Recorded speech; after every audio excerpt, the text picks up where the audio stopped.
Yeah, well, the case study I used was the Solomon Islands, in fact, and it's each country is a little bit different because each country has its own divisions and its own mechanisms.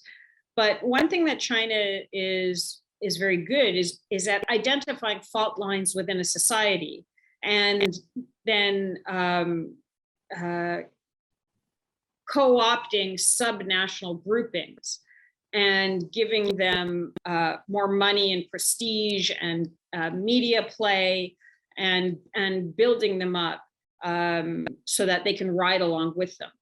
And this isn't exactly kind of what we're talking about, but what it does often is it finds legitimate concerns, groups that have been disenfranchised or discriminated against, and then builds them up and rides them into a crisis situation.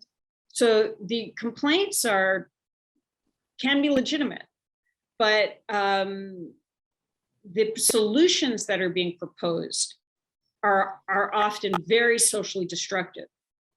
So when the grievances come forward, it's very important to think about, first of all, is this a legitimate grievance? And in many cases it might be, but is the solution that's being proposed actually going to solve that grievance, or is that highly socially detrimental to the larger polity?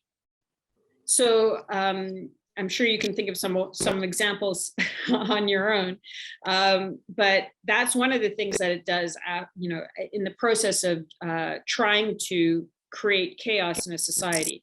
And one of the goals of creating this chaos, as we saw in the Solomon Islands, is if you can create enough chaos, you can justify authoritarianism.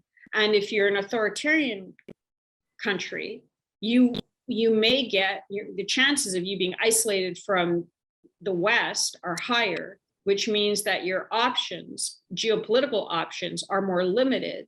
And so you end up closer to China.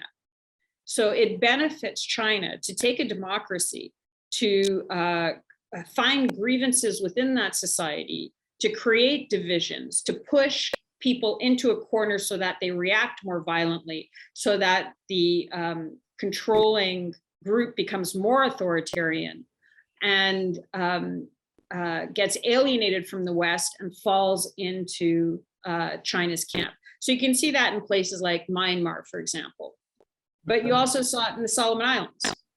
So, an ideal country for China is an authoritarian, repressive country that's reliant on China for police trainers and riot gear and international representation and that sort of thing. So, basically to create little mini Chinas that are dependent on the mother China to keep it going.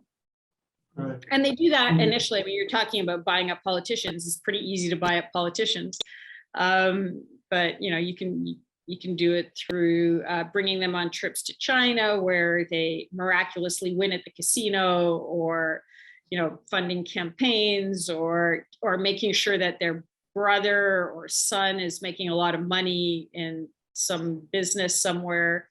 It's not hard.